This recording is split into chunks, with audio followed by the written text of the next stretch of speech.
नमस्कार, आपके साथ में विकासा खबर दुनिया भर में आपका स्वागत है। आज डीएवी इंस्टीट्यूट ऑफ मैनेजमेंट में आज योग का कार्यक्रम रखा गया है। आज उस कार्यक्रम क्या है कार्यक्रम, आइए हम चलते हैं डीएवी इंस्टीट्यूट ऑफ मैनेजमेंट के अंदर में। ये डीएवी इंस्टीट्यूट ऑफ मैनेजमेंट का ये पूरा कॉलेज है और यहाँ पर आज योग का कार्यक्रम रखा गया है। कौन कौन गोरा रहना चाहता है वो अभी से योगाभ्यास शुरू कर दें, खुद भी करें और औरों को भी कराएं। इससे आप स्वस्थ भी रहेंगे और तंदुरुस्त भी रहेंगे। धन्यवाद। Thank you, sir. It's time to appreciate the efforts done by the volunteer students and the committee members of Arogya Club. For this, I would like to request Vice Principal Ma'am Dr. Ritu Gandhi Arora to please come forward and recognize their efforts by distributing appreciation letters.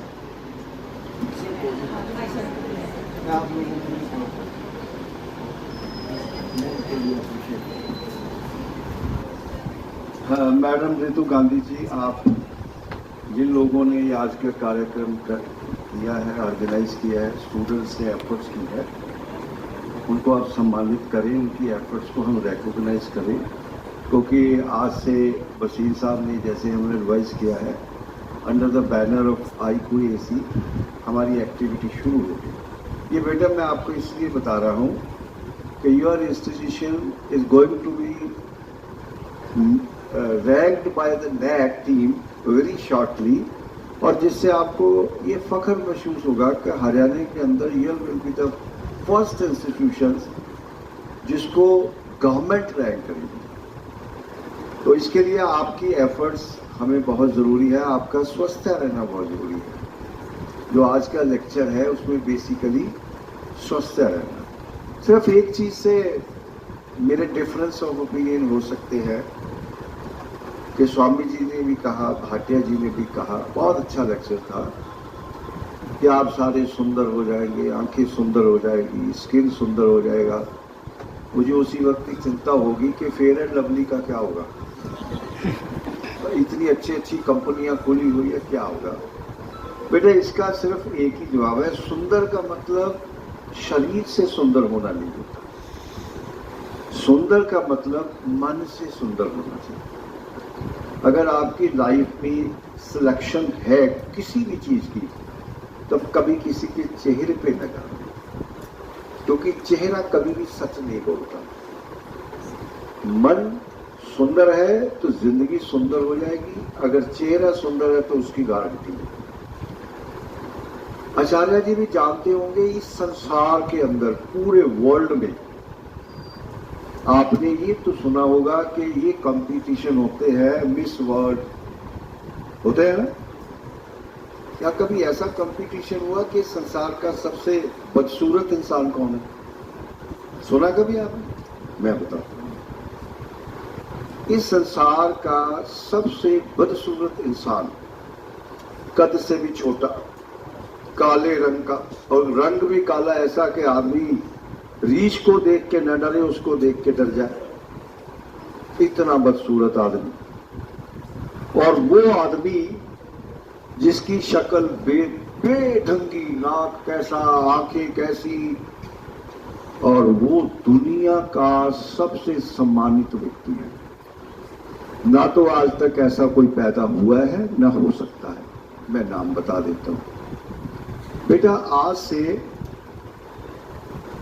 1100 BC में Sudan के अंदर, सुनने वाली बात है, फिर आप देखना कि सुंदर होना चाहिए या ज्ञानी होना चाहिए। सूडान के अंदर आज से 1100 BC पहले एक व्यक्ति जो गुलाम पैदा हुआ किसी सेठ के पास। गुलाम समझते हैं ना, उस वक्त व्यक्ति बेचते खरीदते थे। तो एक सेठ ने जिस व्यक्ति को खरीदा, वो गुलाम का नाम था हकीम लुकमान। कितने लोगों ने सुना हकीम लुकमान का नाम? आज भी अगर आप अपने पापा से और अपने ग्रैंडफादर से पूछें या बात करें, वो जरूर जानते हैं, और वो अक्सर कह देते हैं कि वहम का इलाज तो हकीम। क्यों कहा जाता है ऐसा? इसका मतलब यह है कि वो आदमी छोटे कद का नाटा जिसकी जिक्र कुरान में भी है, 24वें चैप्टर में कुरान में उसका जिक्र है, और ये नहीं पता कि वो नबी था या नहीं था, पर कुरान में 24वें अध्याय में उसका जिक्र है। अब क्यों मैं उसका रेफरेंस दे रहा हूं? क्योंकि मैं सुंदर लोगों की नहीं, सुंदर मन वाले लोगों की कदर करता हूं। इसलिए आपको एग्जाम्पल देना चाहता हूं, बेटा समझने की कोशिश करना कि उस व्यक्ति को जो गुलाम था उसकी 7000 बातें, कितनी ये लिखी हुई है जो उसने अपने बेटे को समझाई, 7000 बातें। ना तो इससे पहले किसी ने ऐसी कही, ना किसी चीज में लिखी हुई है। उन 7000 बातों को क्यों लिखा? जो आदमी पढ़ा लिखा नहीं, उस वक्त कोई यूनिवर्सिटी भी नहीं थी, कोई कॉलेज नहीं, कोई क्लास नहीं, कोई कुछ नहीं था, वो इतना विद्वान कैसे बन गया कि अगर मैं 7000 बातों में से 10 भी आपको बताऊं, आप पलक नहीं झपकोगे। ये मैं गारंटी देता हूं, मैं सिर्फ एक बता देता हूं। वो इतना ज्ञानी था, इतना ज्ञानी था जिसकी ना शक्ल है, ना अकल है, ना कुछ है, ना पढ़ा लिखा है और गुलाम है।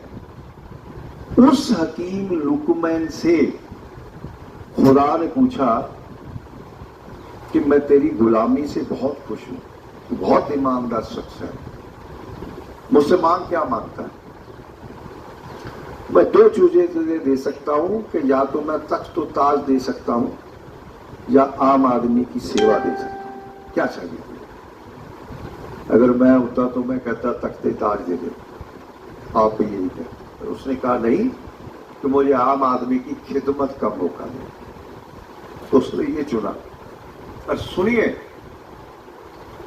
व्यक्ति ऐसा संसार में पैदा हुआ है जिसके आगे कोई वैद हकीम नहीं है, कोई भी नहीं।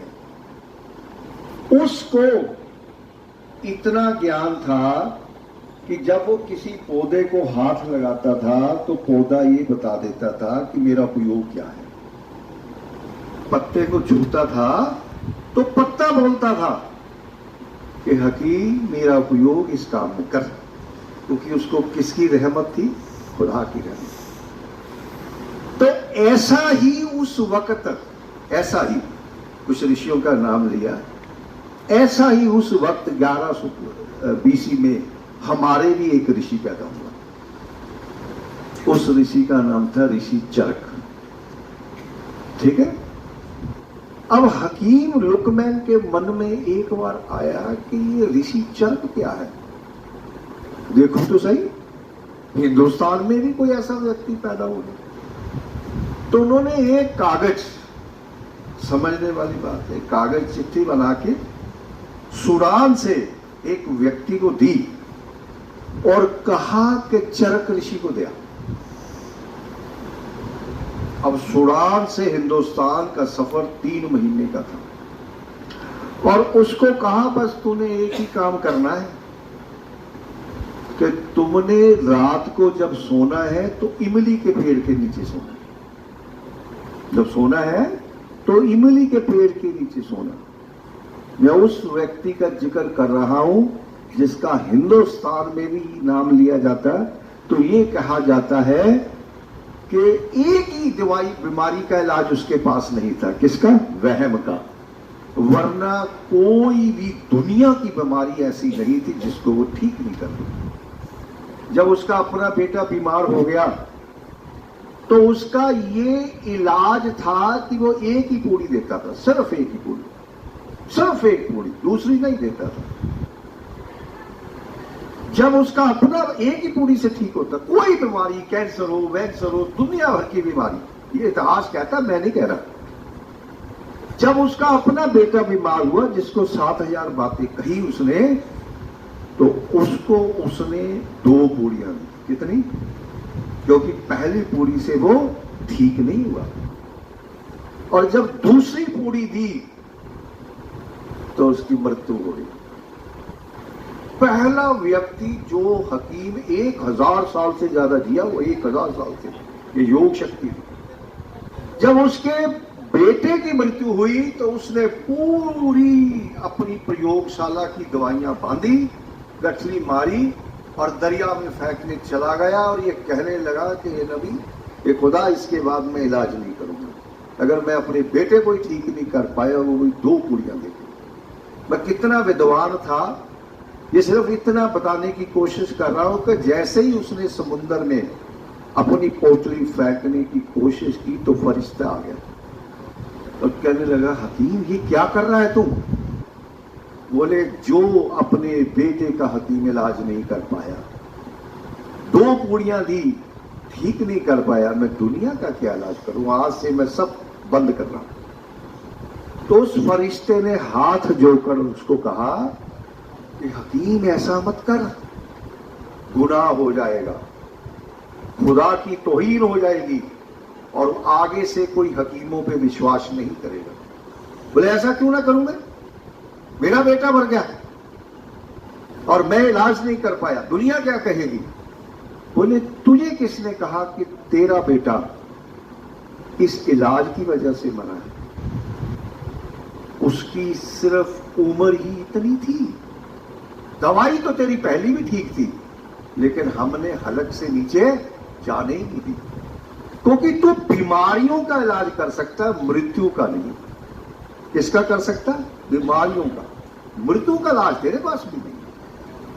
तब उसने ये बात समझी और अपना पोटला वापस लेके गया, दोबारा प्रैक्टिस की। इतना विद्वान था तो उसने व्यक्ति को, हमारे ऋषि को चेक करने के लिए, किसको?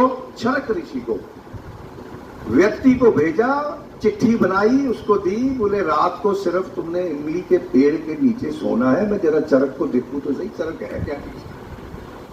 चलता गया 3 महीने के बाद जब हिंदुस्तान में चरक ऋषि के पास पहुंचा तो कहने लगा, मुझे सुलेमान हकीम लुकमैन ने भेजा है और ये आपके लिए चिट्ठी है। और उसके पूरे शरीर पे छाले पड़े हुए थे, बीमार था, सांस नहीं आ रही थी, बस शायद कुछ पल और में वो गुजर जाता। हकीम ने लिखी हुई वो चिट्ठी जब ऋषि चरक ने देखी, उसको खोला, मजबून पड़ा, तो उसने ऐसे ही बंद कर दी। और बंद करके वो समझ गया कि हकीम लुकमैन मेरा इम्तिहान लेना चाहता है। उसने उस चिट्ठी को उसी व्यक्ति को दी। बोले, आज विश्राम कर, कल यात्रा शुरू करनी है और ये चिट्ठी हकीम लुकमैन को देनी है। तो चरक ऋषि ने उसको चिट्ठी पकड़ाई और जब चलने लगा तो कहने लगा, बस एक ही बात का ख्याल रखना है कि जब तुम रात को चलो और निद्रा आ जाए तो नीम के पेड़ के नीचे सोना। कहां सोना है? नीम के पेड़ के नीचे। वैसे ही हुआ। ठीक 3 महीने के बाद वो हकीम लुकमैन के पास पहुंचा, हट्टा कट्टा पकड़ा।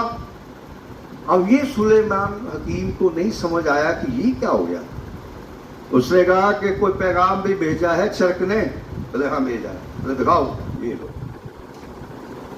उस हकीम लुकमैन जिसको दुनिया मानती है, उसने चरक ऋषि को सलाम किया कि मुझे आज खुशी हुई कि मेरी बराबरी का एक इंसान हिंदुस्तान में भी बैठा है जिसका नाम चरक ऋषि है।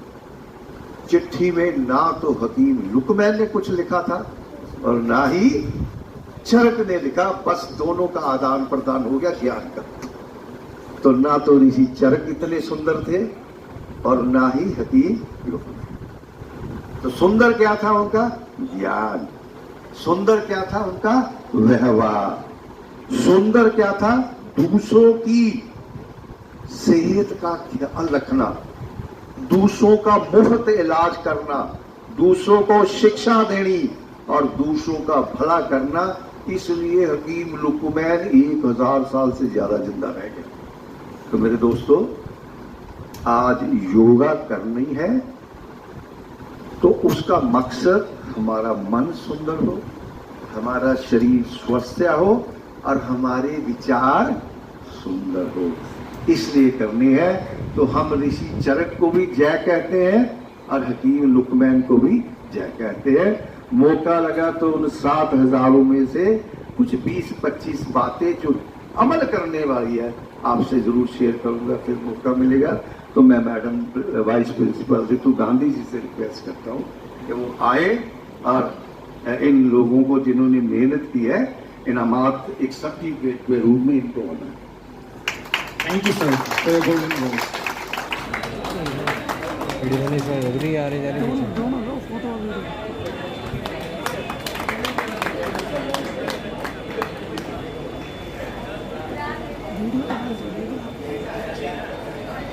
Now I invite Jan Pratap Singh, student of BBA final year, for putting so much effort in today's program.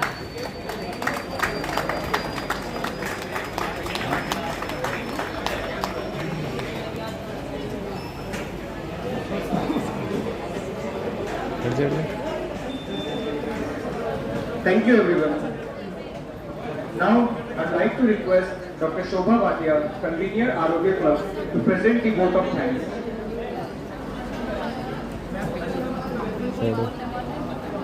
Everyone, I hope today's session was really very learning for you and आप लोग इसको आगे अपनी life में implement भी करेंगे। योगा के जो भी आपके सेशंस हैं आप उनको अटेंड करिए और अपनी लाइफ को आगे हेल्दी बनाइए। With these words, Yoga Nivriddhi Nirodha. On behalf of Arogya Club team, I feel privileged to present vote of thanks to Speaker of the Day, Yoga Shri Shyam Sundar ji, for giving extremely mindful session in concern to our mental health. We are highly enriched with this session. We are also thankful to our eminent guest, Shri Yogaraj Bhatia ji, Shri Shravan Gang ji, and Professor Virender Bhasin sir, for giving their precious time from their busy schedule. We are also very thankful to our worthy and very polite principal sir, Dr. Satish Ahuja sir, who always accept our projects proposals from the staff members, and sir always give us the opportunity to organize such kind of sessions. We are also very thankful to Vice Principal Ma'am, Ritu Ma'am, Dr. Ritu Ma'am, for always guiding us and motivating us to perform these programs. We are also thankful to Estate Department, Dr. Mahinder Bishnoi sir and team, Administrative Department, Dr. Ashish Goel sir, IT Department, Harish Rawat sir and team, Media Support, Ms. Rima Nangia ma'am and team. I also thankful to my team Arogya Club members, Mr. Om Prakash sir, Ms. Shweta Tiku ma'am, Ms. Meenakshi, Ms. Jyoti Nagpal ma'am, and also very thankful to the students volunteer who have put so much of effort for today's program. Divyang Joshi, Ms. Sandhya Agarwal, Vivek Raghav, Pranav Pratap Singh, Jayant Pratap Singh, Diksha Kathuria, Adarsh Kumar. Thank you so much. With these words, we end today's session. Thank you so much.